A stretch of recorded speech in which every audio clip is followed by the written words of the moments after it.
I used to daydream about being old enough to go on dates. I had this image of myself holding hands with a really cute guy, driving along some pretty road. It was never about going anywhere, really. Just having some sort of freedom, I guess.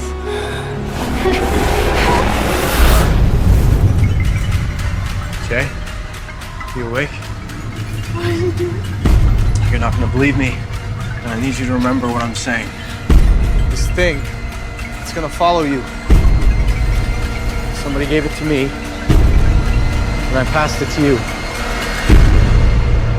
Wherever you are, it's somewhere walking straight for you. All you can do is pass it along to someone else. I'm scared. I need to find him. What did he really do to you? Apparently he used a fake name to rent a house in the city. This isn't real, I swear to you, this is just some game. If it kills her, it gets me and goes straight down the line to whoever started it. What exactly is supposed to be following you? I don't know. Something happened. It's not what she thinks, okay? He doesn't believe me. Mom? No, it's me. Everything's okay. It could look like someone you know, or it could be a stranger in a crowd. Whatever helps it get close to you.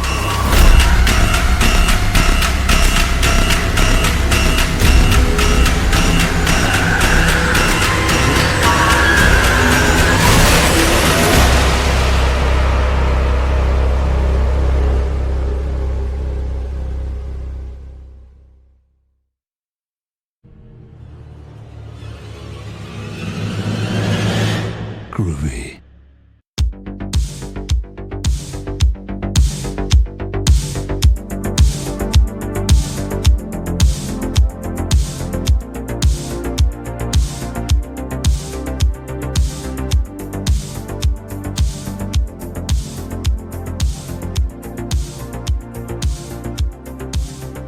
Hello. Welcome to another edition of the Night Party Podcast. We leave it all on the cutting room floor. I am, of course, your illustrious host, Zach Evergreen. And today we're talking It Follows. I am alone today. This is not a season 1 episode. No. In fact, speaking of which, today this is being recorded on November the 9th. This marks the 1-year anniversary of the Night Party Pack. I cannot talk. Jesus Christ. See what happens when I don't drink? Speaking of which, this marks the 1-year anniversary of the Night Party Podcast. It started on November the 9th of 2002. As this is being recorded, it is November the 9th of 2023, which is pretty cool. Yeah, we made it, guys.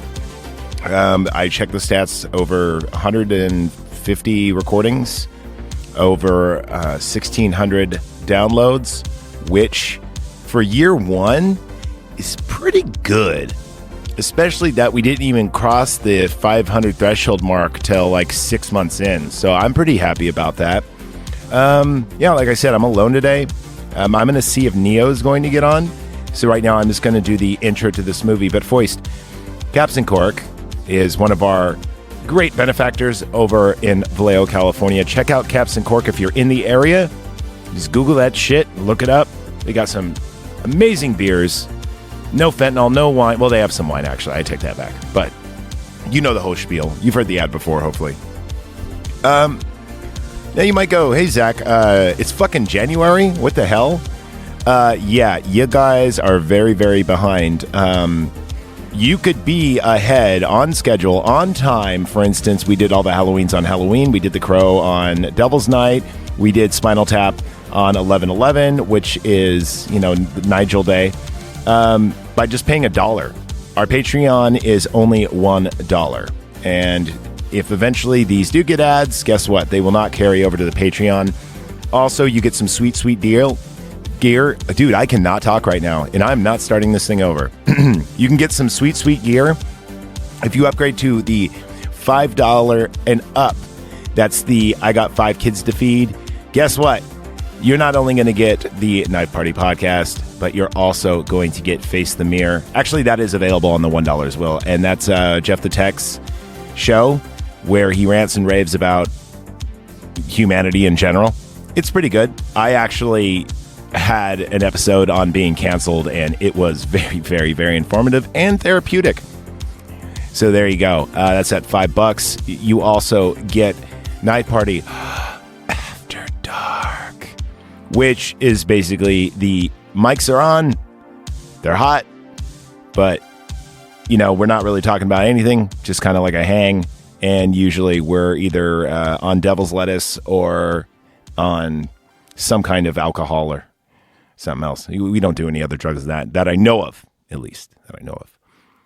So, then the $20 level and above, Stop the Bike. You get all that, plus you get to be on the show if you want.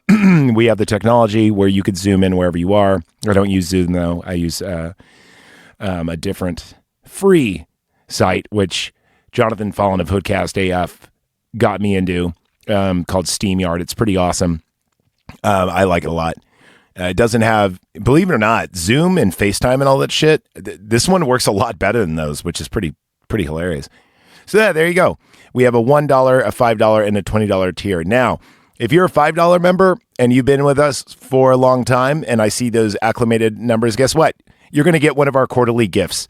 So I'm wearing this sweet, sweet, sweet Knife Party hoodie that we gave out for autumn. And now for winter, for Christmas seasons, I got some sweet, sweet, sweet merch, which are our new canvas bags. And they, just like I said, we don't skimp out on any of our gear. It's really cool. I wouldn't buy anything that I wouldn't use. So if it's good enough for me, it's good enough for you, because I'm pretty bourgeoisie, as they say. Cool. So today we're talking It Follows. Now they got all that out of the way. Yeah. So here we go. It Follows is a very, very interesting movie. Again, Jonathan Fallon put me onto it a few years back, and it's been on my list, but for whatever reason, it just got forgotten about over and over again. Maybe because when I have people on the show, like our Antonius and our, our Robs and everything else, we like everyone kind of votes on it, and we need to have something that I can make funny or they can make funny. And in this movie, there's really not too much humor in it. It's very straightforward. It's a very good old school like indie film. I say old school, like you're not sure when this takes place, if it's the 80s or if it's the late 90s. There is only one cell phone in this, and it's not even a cell phone. It's like a seashell thing that April O'Neil had in Ninja Turtles. And it's basically a Kindle and a flashlight, and that's it. All the cords have phones on them. All the phones have cords on them, and all the cars are old. Now, this does also take place in Detroit, so that might have something to do with it. It's a modern day Detroit, though, kind of, in a way, I think. I mean,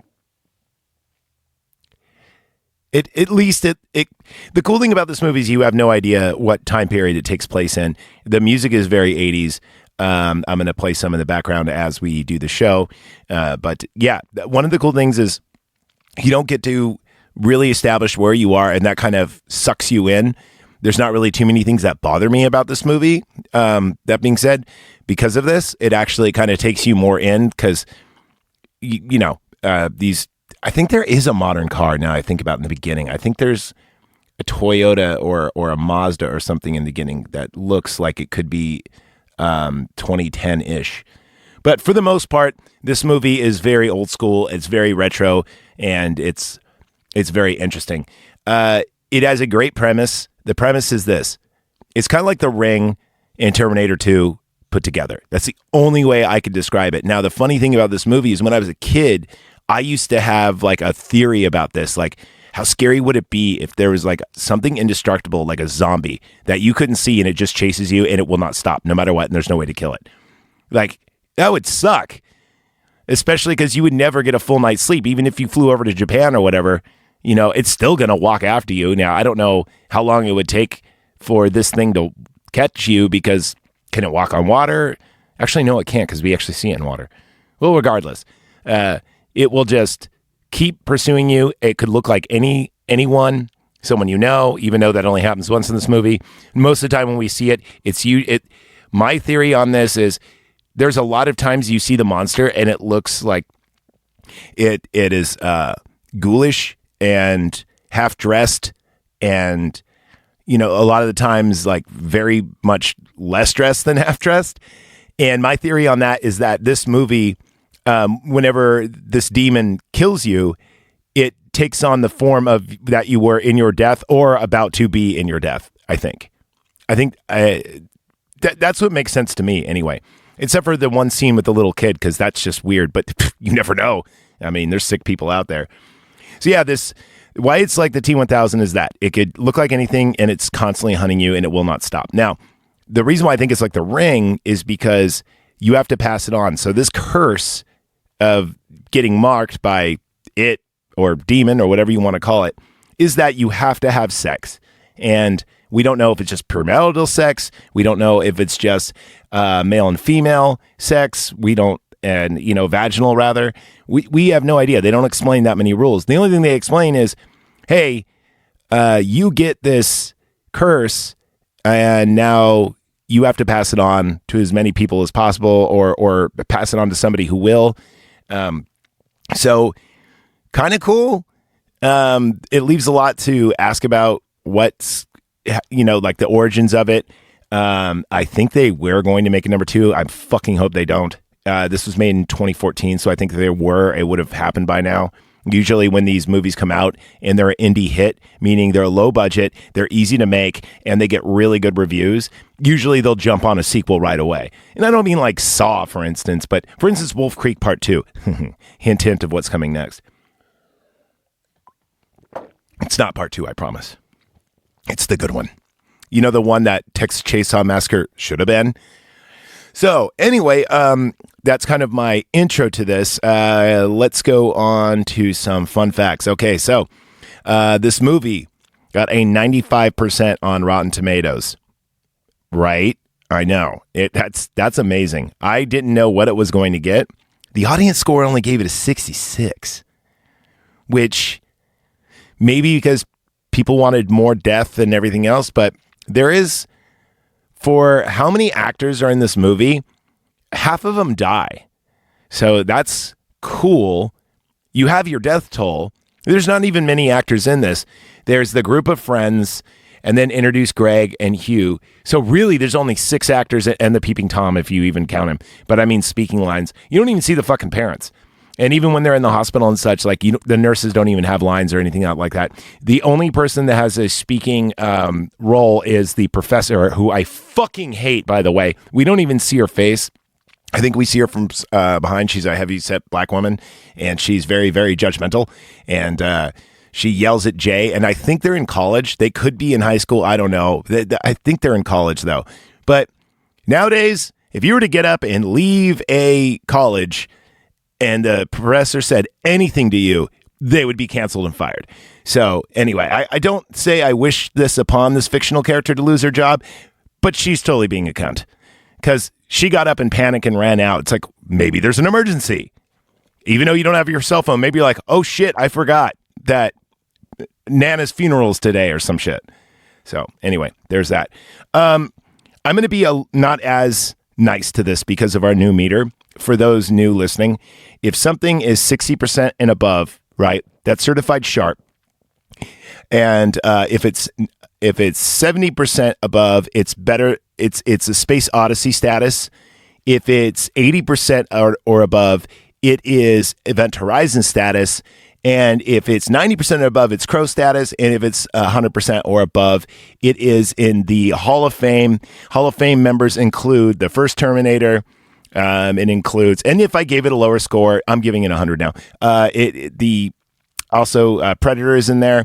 The only one to ever get above 100 was the original 1987 RoboCop with Peter Weller, and that one dude who his name escapes me. By the way, if you guys are not playing RoboCop Rogue City, do your fucking self a favor and play that game. I know it's very hard at the beginning. Just put some points in vitality and stick with the game because, god damn it, man. A role-playing quasi sandbox game as RoboCop is just the fucking funnest. But I'm not getting paid to say that. I'm just saying, from me to you, fucking play the game. Me and Nick have been on it, and it's been a lot of fun. So I'm going to give it an 80. I don't want to give it an 85, but it is really good and smart. I'm going to give it an 83. Here we go. So I don't know how much this cost to make, but I do know I got about 15 million box office gross, which is really good because I'm pretty sure this movie probably cost about $2 or $3 million to make. I don't think this was a very expensive movie at all. Maybe the probably most expensive things was I wouldn't even say location permits. I really wouldn't. I'd say probably all the old cars to line up the streets. But I mean, that could be done pretty easily. I would assume. Like, you can go, hey, you want your car featured in a movie? If the movie theater was a set, which I doubt it was, that would be pretty expensive. The actors are all no names, and they're good, by the way. None of the acting is shit in this movie, except for maybe Yara. But I mean, I think she's supposed to be a stoner. And yeah, so it didn't really have advertising. So this movie couldn't cost more than $3 million. If I'm wrong, I'm wrong. But shit, I don't think I'm wrong here. And it was beloved. It was an indie darling. So here goes the info. A carefree teenager, Jay, played by Maika Monroe, sleeps with her new boyfriend, Hugh, by Jake Weirvy for the first time. She learns that she is the latest recipient of a fatal curse that is passed victim via sexual intercourse. Death, Jay learns, will creep on her inexplicably towards her as either a friend or stranger. Jay's friends don't believe that her, and she's paranoid and she's got ravings until they begin to see the phenomenon assist at themselves. Oh, by the way, here's another thing. Only the curse can see it, which is actually really cool. So we're going to get in this movie. Let's see, other cast and crew. Release date was on March 27th of 15. Nationwide was a year and change later. Look at this, November 30th, 2016. Which is funny because I think this review will actually drop right before that. I'm pretty sure. Yeah. It's going to drop right around there. Cool. All right. Well, you know what? I'll do my due diligence to drop this on the day or at least close by it. And then rave reviews I'm seeing here. The soundtrack alone on this is so worth watching. You guys know I love synthwave. There is a lot of good synthwave in here. Okay, so I'm going to go ahead and get started in just 1 second. So you know the deal, guys. Here we are.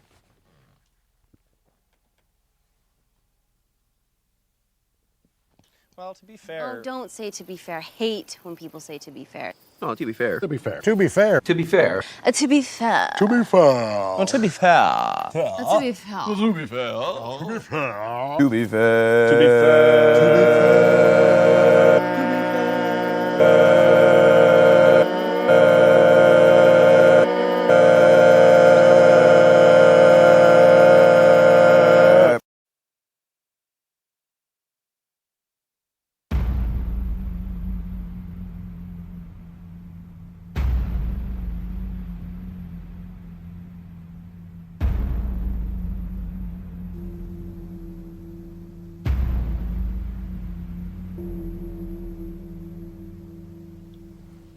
Okay, I would just like to throw out real quick. The music, by the way, is a guy under the name Disasterpiece. He wrote music for all the video games. And then David, the director, by the way, who I'm learning was the naked guy on the roof at the end of this film, we'll get to that, actually loved the soundtrack to one of the video games he did. And I don't know which one it was because they didn't say in this interview I was a privy to.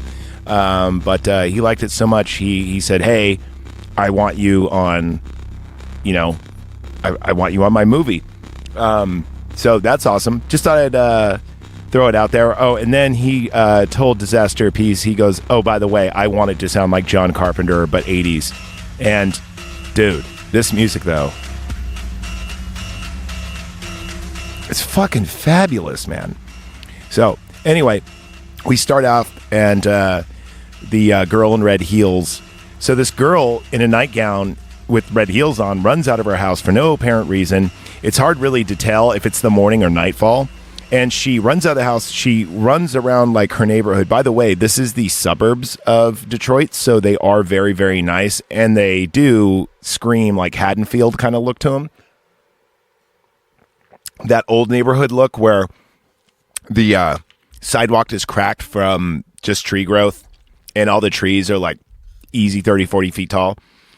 And there's a lot of overcast and shade. So yeah, it does give me a Haddonfield feel for it, or maybe like, Elm Street feel a little bit. But really cool this really is a love letter to horror fans. Like, let's be honest, it really is. If you're an 80s horror fan, this is right up your alley.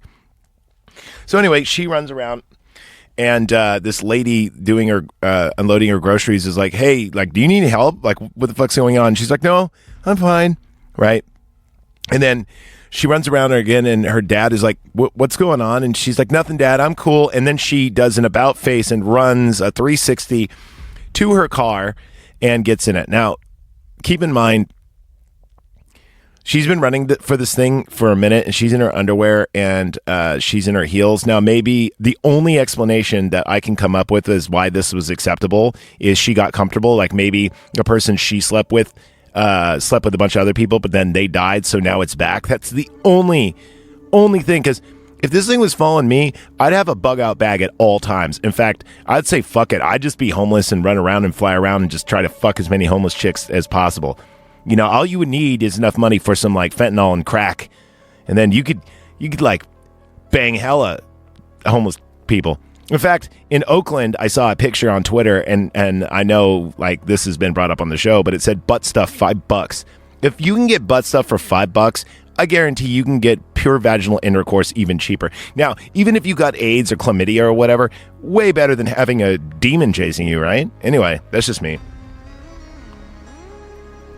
Okay, so she gets in her car and she drives off. It's a BMW. That's what car it is. Okay, thanks for taking notes, Zach. So she gets in a BMW and she drives off, and now it's nighttime. So I guess I just answered my own question. Unless she's been driving for a good 16 hours, who knows? Well, daylight savings time just happened. So if you calculate that the sun gets up around 7:30 and goes down around 5:45, it could have well been nighttime. Let's just say it was nighttime. That makes more sense. Because who unloads groceries in the morning? Because it looks like either sundown or sunset. I digress. So she's like sitting on the shore, and the car's lights are on, and she's at like the edge of this beach. And by the way, a lot of this movie, when bad shit happens, it's always in the beach. Or in somebody's house. Whenever they're out in the forest or out in the street, for whatever reason, they seem protected. I don't know. Maybe there's some meaning there. There is a lot of imagery too. For instance, Jay is always in a pool. We'll get to that second. So then she's over at. Oh, I fucking take it back. No, yeah, she's on the beach, and then you see the lights of the BMW on her.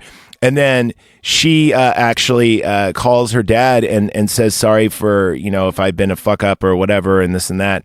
And then, she says, like, tell mom I love her. I love you too, right? So, smash cut. She's resting on the shore. The lights on the car illuminates her. She gets called from her dad. She assures that she loves him.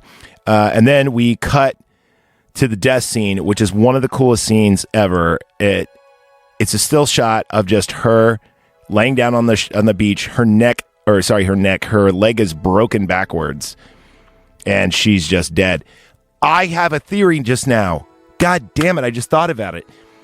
Because this is the only modern car we see, and because she has a cell phone, could this be in the future? You know what? If I ever meet the director, that's the first thing I'm going to ask. So, the first murder, the Heels girl, was that in the future? Anyway, that would make sense. And it wouldn't be a continuity error. Because if there's no cell phones in this and there's no modern cars, that would be a huge continuity error. Unless it's like a Stanley Kubrickian thing where it was put there on purpose to let you know as a viewer that, hey, this thing hasn't gone away, but only the smartest people could actually put two and two together. Your boys being one of them. If not, I guarantee if you talk to the director, he would nod his head and go, yeah, that's exactly what I wanted to do. So anyway, another thing too is we don't see her later as like one of the demons. So could be. All right. So now we see a blonde girl and she swims in a tranquilly an above ground pool. Right. And she's got like a peeping Tom that's always bothering her. This like little kid, he's like 9 or 8 or 9 or some shit like that, right? And her friend asks what she's up to later, and she says like, you know, she has a date, and then her friend's like, "Do you like him?" She's like, "Well, he's nice, you know, this and that," like, which usually means yes. And this is her being in the pool. It's not just this scene. There's a few times it happens, and it seems like it's her salvation or like her comfort, her base, if you will. Like when she's in water, it's all good. They don't mention if she's on the swim team or not, or what, but they just always have her near water. And like a lot of this, like I mentioned that earlier with the beach, but there's a lot of scenes with her in a body of water or next to water, and it's usually when all the big plot points happen. So coming up, we're going to get to that. So now we meet her group of friends, right? So there's Paul, who's obviously infatuated with her. There's her sister, Kelly. And also there is Yara, I believe her name is. And she's like the Velma Stoner character. And anyway, now it goes to her date. So her and this guy named Hugh are going to see a movie. And they're in line. And then they play this called the trade game. So, and he's like, well, what is the trade game? And he says, look around. Okay. Now, I am going to choose a person to switch places with. You have 2 guesses to guess why. Okay. And who? And here goes one continuity error, which is, I just noticed recently. I've only seen this movie 4 times. Everyone she's in line with, and the only reason why I notice this is because of this whole trade game thing. They actually point out the fact that, to look around the audience, or where they're standing in queue to get their box office tickets. And then it shows them inside after they purchase their box office tickets when they're in the lobby. And the order of people in line are opposite. Like almost completely opposite. So, like I said, continuity error, because it's not like completely opposite, but just the people in back of them are now in front of them, and the person directly in front of them is now in back of them. So finally, they decide who they trade with, right? And he goes first, and she picks out like this dude that's got like a hot chick with him, and he goes, no, not him. And she goes, who then? And he looks over and points at this little kid, and he's like, I want to be him. And he goes, why? She says, that's stupid. And he says, well, he's got his whole life in front of him, and he could poop his pants whenever he wants. By the way, this kid is like 6. I don't remember pooping my pants a lot when I was 6. I did most of my poop in my pants when I was in my 20s and drinking a lot. So nothing has changed. Okay, now they're in the theater, and the coming attractions haven't played yet. So she says to him, well, who would you trade with? Or he says to her, who would you trade? Wait, what? I don't know. Either way, they still play the game. No, it's her turn, so he guesses who she would trade with, and then he points, and she goes, nope. And then he points and goes, what about that girl? And she says, what girl? And he says, the girl in the yellow dress. And there's no one there. So then all of a sudden, both we as the audience, and she doesn't see it. So he and her leave. He goes like, I don't feel well. Let's go, And then she asks about the girl in the yellow dress, like, hey, is this your ex? Like, why did you need to leave? And he says, oh, I don't want to talk about it. So they go to a diner. Now, I don't know if this diner is close by or what.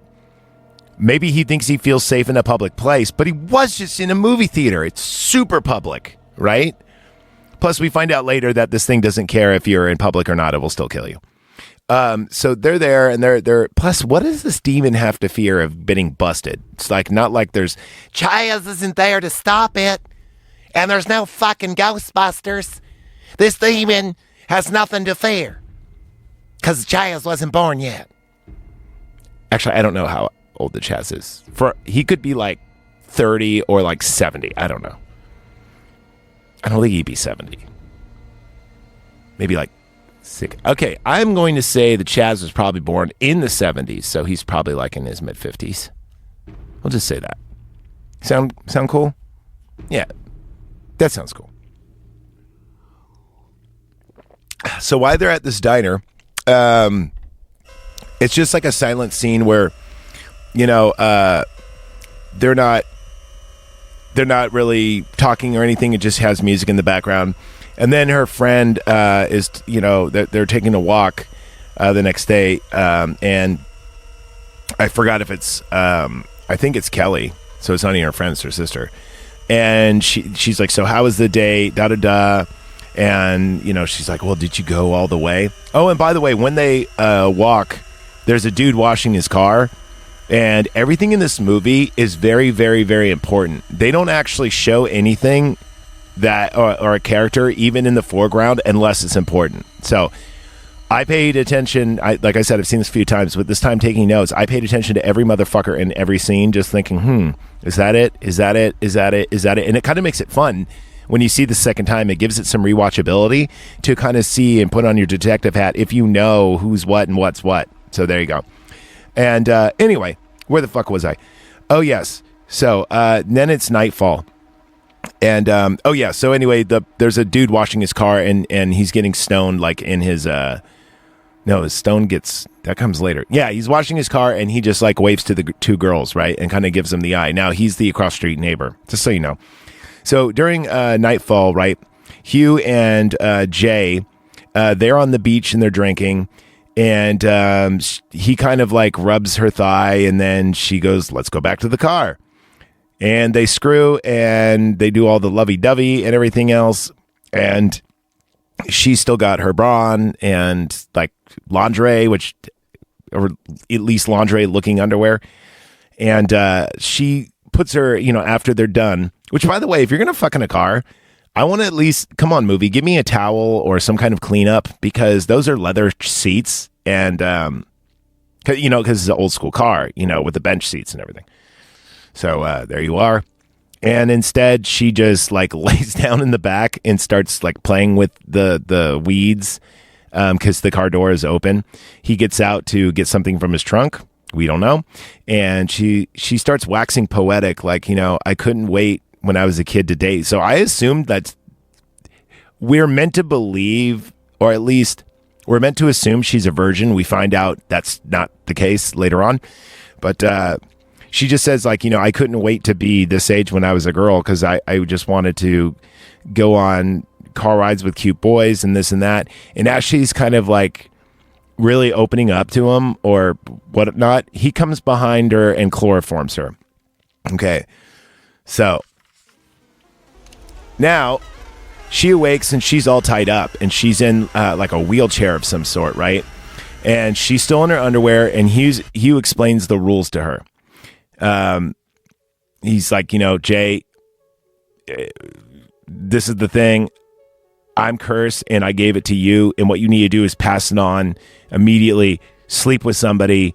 And it'll be easy for you. You're a girl, or else you'll die. This thing, it moves slow, but it's not stupid. It can look like anything human. It could look like your neighbor, your mom, your best friend, or whatnot, or it could just look like a stranger. And she's in this wheelchair, right? So he's constantly moving around with a flashlight, looking around. They're at like some underpass, and finally he sees it and he wheels the chair over and he goes, "Do you see it? Do you see it?" And it's like slowly, it's walking towards her. And then he grabs the chair and starts running, you know, with her in the wheelchair. And he says, you know, just pass it on as soon as possible, this and that. And then this asshole, dude, he dumps her out in front of the car, in front of her house in his car. and like dumps her out still with the underwear, like no wallet, no. I mean, I assume she had one, right? He just like dumps her out, like right in front of her house, still in her underwear, and her friends, they're playing cards, and there's like. It's Paul kind of being the third wheel, which I'm not sure if Paul. I know Paul's their friend and they're childhood friends, but Paul is really into Jay. But I wonder if he's hanging out with him all the time to get close to Kelly. I mean, it really is not explained. They do say that they had like they kissed once or something in the past, but not really much more than that. So anyway, car wash boy. Is now like watching the police arrive and they ask him if it was if it was consensual. Now, check it out. I know there's what they call sex regret, and this is big in like certain communities, if you know what I mean, that don't like the color red. And apparently you could change your mind within like a 48-hour period and say it was rape, or if you were drinking at all, it's like forever rape. I'm pretty sure if you have sex with somebody and he just dumps you out and does that, I know it's not rape, but it's definitely fucking assault. You know, he chloroformed her and did all this stuff. So anyway, I mean, I'm just saying it can't be legal. And in fact, if he tied her up, that's considered kidnapping. So yeah, here's what kidnapping is, folks. If you tie somebody up and move them, that is kidnapping. There you go. Even if it's you put somebody in handcuffs and move them into a kitchen and they were in the living room, boom, that's kidnapping. Even if you leave them there afterward, it's still considered that. So there you are. So the guy is quasi-rapey, full kidnapper, and likes to chloroform girls. So yeah, I'm just going to put him in like that asshole creep factor. Regardless, he could have just had sex with some chick or paid for it or whatever. We'll get into that later. Anyway, these are just my qualms with the movie thus far. But then again, this kid is supposed to be like 22 or something. So it kind of makes sense that he's an idiot. So anyway, the car wash boy, his name is Greg, by the way, watches the cops giving the testimony. And now she's in the hospital. And the cops investigate the area and they don't see anything. I think they find her purse. I'm not sure. Anyway, she's at home now and she's in her underwear, and this is like the weirdest granny panty, like push-up bra underwear ever. And she's sitting there and she's just staring in the mirror, and then for whatever reason just decides to look at her pubis. Like, it's haunted, but you can't see it. This movie. I do like it. I just got qualms about it. So next, she's in class, and this is the college bullshit that I would... No, parents do not send your fucking kids to college, and this college professor is like really, really testifying like something important, but it's not. It's absolutely fucking pointless. It's just like expensive words in order to make somebody feel smarter or seem smarter. And Jay sees something out the window, okay? And it's, of course, walking towards her. So she gets up and she just like gets the fuck out of there. Right. And as she's in the hall, we see this old gowned lady, and she's just like walking very, very slowly. Right. And I use this very, very loosely. The educator gets really upset and like panics as she exits. Jay then meets up with her friend Paul and her sister Kelly at the ice cream shop that apparently they work at. And there's a funny scene because she's like all freaking out, and Paul's like, well, I could sleep over and help you. And then both the girls at once say no. And I don't know. I thought when a movie has like subtle humor, I really do like it. And this one is very, very subtle. All right. So Kelly and the sister, or Kelly rather, the sister and Paul, they keep watch. And for whatever reason, Paul likes really old black and white like monster movies. And he watches them. I don't know. This is actually, you might be a redneck because he's watching a small TV, black and white, on a broken, bigger TV. And that's how he's watching his movies. He's on the couch, like keeping watch or whatnot. Even though, you know, every guy listening to this knows, yeah, play hero card. Let's see how far we can get this. So Jay can't sleep and watches TV with Paul, and she's wrapped up in a blanket. And it's very cute. I would say hot, but she's way too young for me, and that sounds creepy. So anyway, and Paul is awesome, by the way. So they talk about their first kiss, and they talk about bush porn. For those who don't know, bush porn is when you just find random pornography, like in the street somewhere or hidden, like in a tree fort or something. That's bush porn. And they talk about it, and they're like, "Yeah, remember the time we found porn and we like were laughing our asses off, and then they got busted by someone's parents, and then they both got the talk, and they're kind of establishing that they were all innocent, and." And then it talks about how like Paul was Jay's first kiss and vice versa, and then she stopped taking interest because he then kissed Kelly, and I guess that fucked it up for Paul for a while. And then glass shatters, so not really a jump scare, but a transition. So Paul goes to wake up Kelly because he goes, "We should call the police, but we should have your sister do it because we don't want to say." By the way, we have not seen the parents yet, nor will we. But I just want to throw it out there that there's two teenage girls. Their friend is over all the time who clearly is high. You never see her smoke weed, but we're just going to assume. And on top of that, it's always like most of this movie takes place during the nighttime when they're in the house for obvious reasons. People are in the house during nighttime. And we never see one parent, not one. Nothing. In fact, I don't even think we see him eat throughout the whole movie. And yeah, so that's kind of weird too. So there you go. That's all that. So after the glass shatters, right, Paul goes wake up Kelly. Jay investigates and sees it.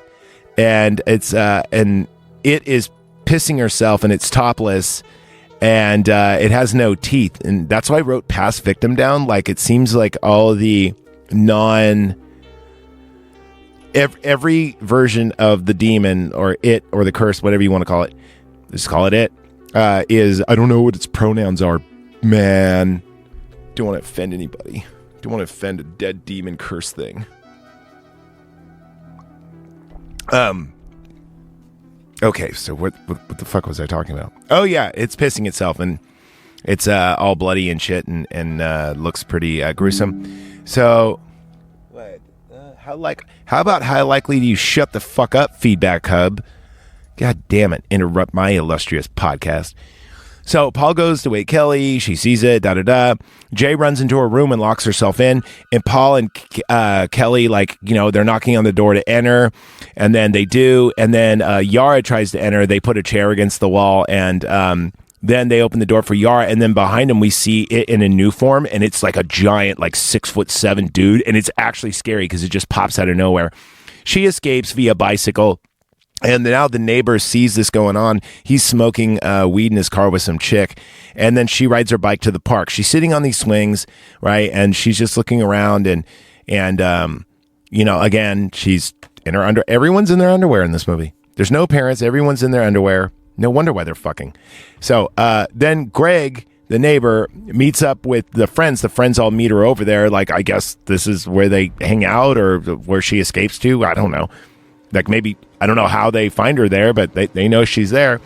So then they drive through downtown Detroit, right? Just to God, what do you say? I guess calm her down. So, oh yeah. I forgot to mention Hugh. Yeah. So, when they're at the park, they're like, we need to go find this Hugh guy and see what the fuck's going on, right?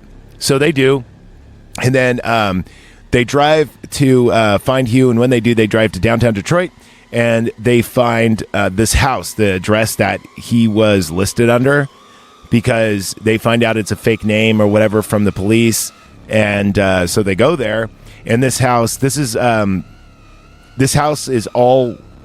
Okay, here's the problem I have with this, too. Here goes another reason I got to knock down a couple points. The house has boarded up windows with newspaper and shit all over it. So why would you do that if you want to have visual, you want to be able to look around? Because Hugh even says to her, never stay in one place too long and never ever be in a room that doesn't have more than one exit.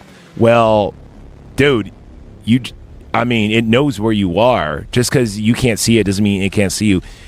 But he actually does pretty smart where he gets a bunch of fishing line and puts a bunch of cans over every exit so he can hear it coming in. But anyway, Hugh's not here. So they're looking for clues and everything else. And they see Paul discovers his Jack addict. So what I mean is he doesn't have a friend named Jack, meaning there's a mattress on the ground with tons of tissue papers and tons of porn. Now, I don't know if he's jerking it or if this was where he first got it or if he tried to spread it. Like, either way, it doesn't matter. I mean, Hugh could have fucked a bunch of girls. We don't know. But there's a bunch of like old school porn there too. It's all like early 80s porn, maybe like mid 80s. Because they don't have like crazy Earth Mama bushes, but the bushes are still there nonetheless. So as he's looking through the porn, as one does, he finds a photo, and it's Hugh wearing a Letterman jacket. And it turns out it's from Lawson High School. And they find out his name is Jeff, and they track down this high school, and they're looking through like all the records and everything else, and they find out where he lives. So then they're going to meet him. So Greg drives them up right to the country, and they go to this plantation house where let's see. Wait a minute. Did I skip something? I think I skipped something. Let me look. Yeah, I did. I skipped something. I apologize. So they actually meet up with Hugh, and they're all sitting there as she being Jay, pronouns pal, is putting like blades of grass on her arm, which is a really weird thing. Like, I just thought it was odd. It always struck me like as a weird little thing. And maybe it's because it's something I used to do when I was a kid, but it's just weird. Not pulling out like tons of blades, but just one at a time and just stacking them neatly on her arm. It's just weird. By the way, this arm is the first time we see it, or this is the last time we see her arm naked, meaning for the rest of the movie, it's covered in something, which is odd. I'll get into that in a second. Maybe I'm overlooking in this movie. So Hugh explains more on it, that he, in fact, he doesn't remember who gave it to him, and he's reassuring her, and there's even like a false scare, but it's not even scary, where he goes, "You see her?" And it's like, yeah, that's Yara, dude. What the hell's wrong with you? So anyway, then they leave, and Greg says he's got this house in the country that his dad and I, like, they used to go hunting or whatever. And by the way, it's on the water. It's an old plantation house. And Greg goes and finds this old revolver, and he's teaching her how to shoot, right? And then they're hanging around. I'm not kidding. I wrote this down. Pabst Green Ribbon. They got a Pabst Blue Ribbon can for them to drink beer out of, like for all the teens. And they painted it like the red green. So it's kind of funny. So I want a Pabst Green Ribbon. I really do. Even, maybe I should make one and just like say, hey, this is my cool Pabst Green Ribbon. So anyway, while they're sitting there drinking and here goes another weird thing. Yara goes, "Come on in the water. It's great." And at this point, we see something walking behind Jay. And this is the first time we actually see it through our eyes, or her friend's eyes, because it sneaks behind her, and you just see her hair lift up, like it's going to lift her up by her hair. And she starts freaking out, right? And let's see. Jay disguises her friend in Yara. And then, so anyway, she shoots it, and it changes form. Jay escapes and runs into like the shed, and then it breaks open the bottom part of the door of the shed, and then it's like a little boy form. And by the way, this is the creepiest one out of everything. Then she escapes again, and then it busts through as like someone else. So it changed shape like 4 times in the succession of one scene, which is kind of cool. So then she gets in her car, Jay does, and she ditches, well, it's actually Greg's car. She ditches all of her friends and just drives off. And in a panic, a white truck is like backing out of this remote area, and, timing. And she swerves to get out of the way, and she goes into a cornfield and gets concussion. Now we're back at a hospital. By the way, no parents. I'm just going to let you know, if you get in an accident, and you are under their age, or around their age, I'm fucking pretty sure they're going to emergency contact your parents, even with all your friends there. Like, common sense would dictate we should probably call their parents if their resident is that, like, where do you live? Do you have your own house? Okay, well then we're going to contact your parents. So there you go. So she's in there, and now the same arm with the blades of grass, now she has a cast on it. And she will continue to wear this through the rest of the movie. I don't know why you need to know that, but you do. And actually, here, I do know why. Because she gets a cast wet a lot in this movie because she's always in water. Have you ever smelled a cast when it's gotten wet? Oh, dude, it smells like if you haven't flossed your teeth in like a month and then you get one of those nice white chunks in between the back of your molder and you smell it, it smells like death incarnate. Yeah, that's how a cast smells when it gets wet. Just letting you know. And then it smells so bad, you have to go, and sniff it like 3 more times just to make sure that like your body wasn't just like hallucinating. So there you go. So anyway, she's in the hospital and everyone's there. They let her stay. They let him stay after visiting hours because guess what? Jay then gives it up to Greg. Bravo. And all the sex scenes in this movie are really gross too, by the way. Like they seem super rapey because either the person giving or receiving seems either worried or obligated, and the other person is kind of into it, which is weird. So her and Greg fuck, and it's very weird. And Paul's super jealous. And then 3 days pass while she's in it. And by the way, 3 days pass while she's in this hospital, and it does not come in the hospital. I don't know why. Maybe it had other people to kill. I'm not sure. I don't think so, though, because I don't think that's how the rules work, but it doesn't matter. So now Jay's back at home in her pool, and of course she has she's, in her pool and everything else. She's got her fucking cast on, and Greg checks on her with Kelly, Paul, and Yara, and she's locked herself in a room. And they're like, do you think it's real? And Greg says, I think it's in her head. And they're like, did you see anything? Because, he's got it now too. She says no. So anyway, that night,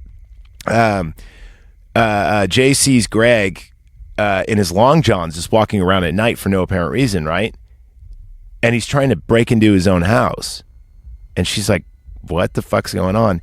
And then it grabs like a rock from outside and smashes the window and enters the house. And now she knows, oh shit, it's after him now, not me. So she calls out to him and everything else. She runs in and you hear like, and you see this woman banging on this door.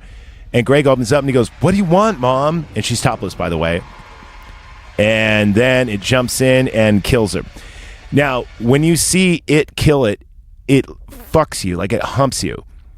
So hence why in the beginning with the high heel girl, like her legs bent backwards, I think it like fucks you to death or something. I don't know.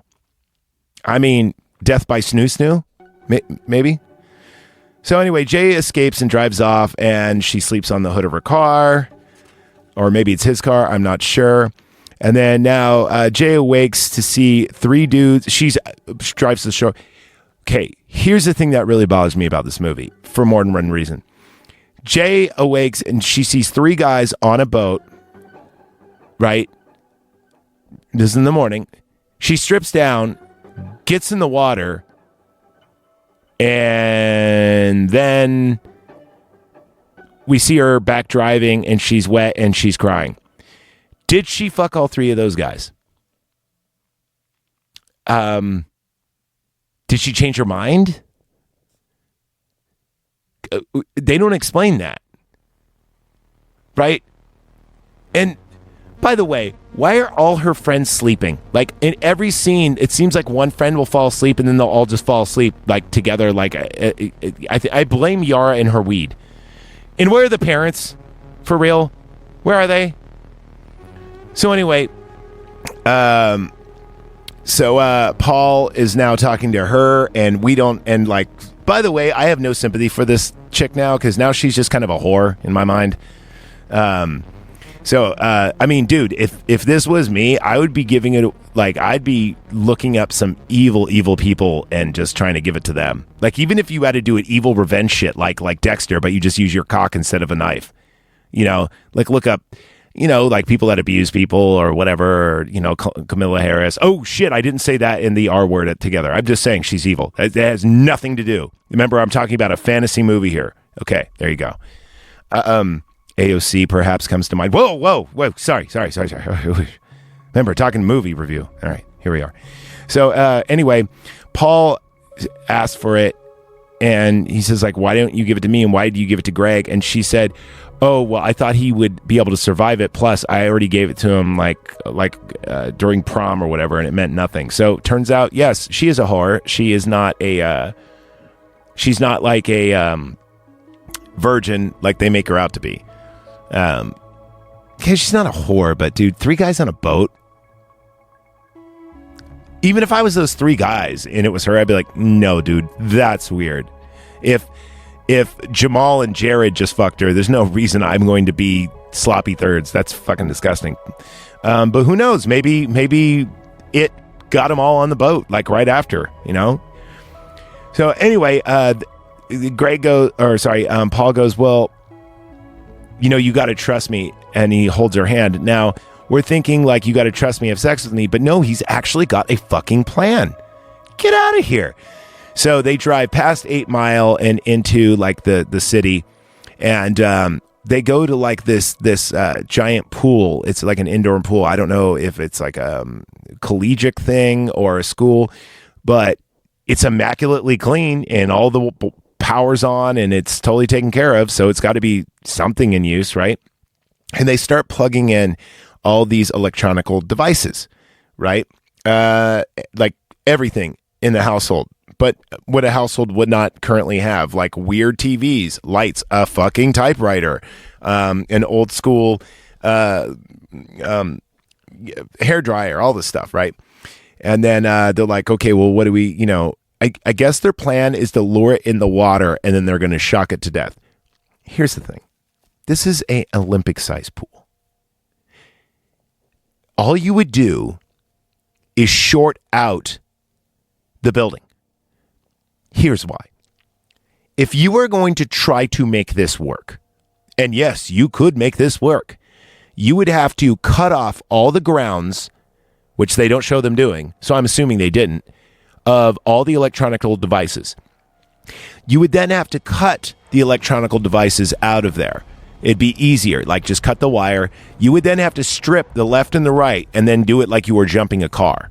That would be the way to do it. That might actually work. But a body of water of that big, you are way more likely, and I mean way more likely, like the chances of this plan actually working are 1 out of a million, and that's an understatement. It's more like 1 out of a billion. Those breakers are going to blow the second that hits it. So if you think you're going to get like a cool Mortal Kombat fatality, it's not happening. But anyway, it comes anyway, and it starts like, and she gets in the water, and it starts like throwing all the devices in there, proving my point.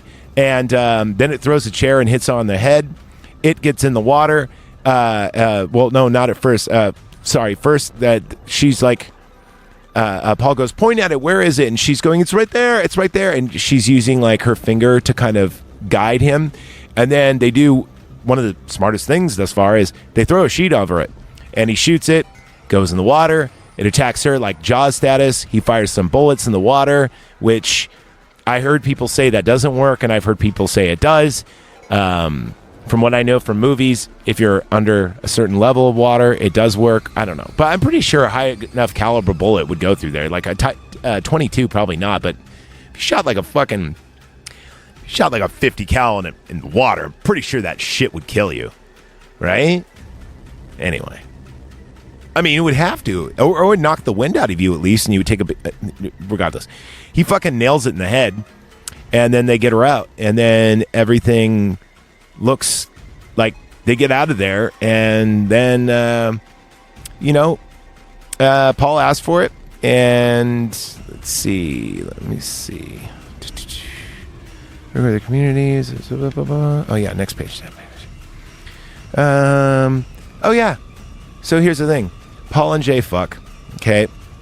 And again, it is one of the most awkward scenes. She's on top. He looks paralyzed like he's a virgin. He probably is. Who cares? I mean, good for him, I guess. And she kind of rides him, and she's more into it, and he's not. So anyway, then let's see. Oh, yeah, and then we see Paul is driving in downtown, and he sees a couple of hookers, So let's do the math on that. By the way, why didn't they do this in the first place? Like, honestly. So, yeah. Anyway. So then, Yara's in the hospital because she got shot I forgot to mention this during the pool scene. He misses because he's shooting at an invisible target. She gets shot. By the way, where are the parents? A gunshot wound if you are hospitalized for a gunshot wound, the hospital has to call the police. Regardless. Even if it was a fucking hunting accident. It's a must. They have to do it. No parents, no police. And Yara's just chilling. And I think they all fall asleep again anyway. So now at the very end, and actually I really like this ending.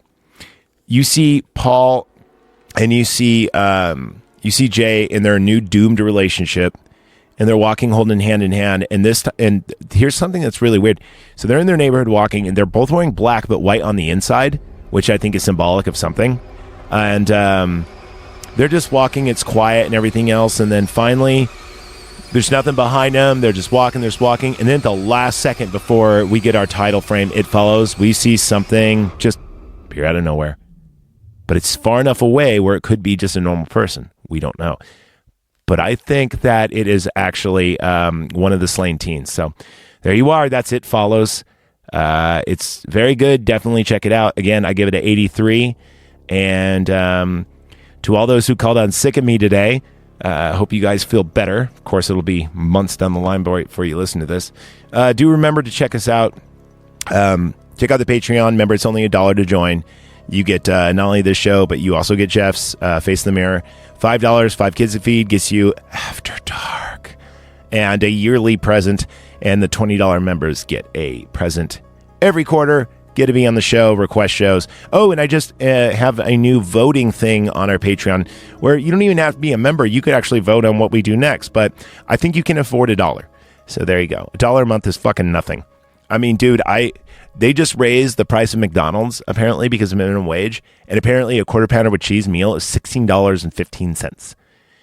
So mine costs for a year less than that. Actually, a year and a quarter. You can message me at knifepartypod@yahoo.com. Our official little webby site that I made. It's nothing special, but there's no ads or anything. It's not like Hoodcast AF where it's crawling with bullshit, right? That is knifepartypod.com or knifepartypod.podbean.com, and our Patreon is patreon.com/knifepartypod. So basically everything Knife Party Pod. There you go. I have to piss. I'm doing the potty dance right now. I don't know if you can hear it.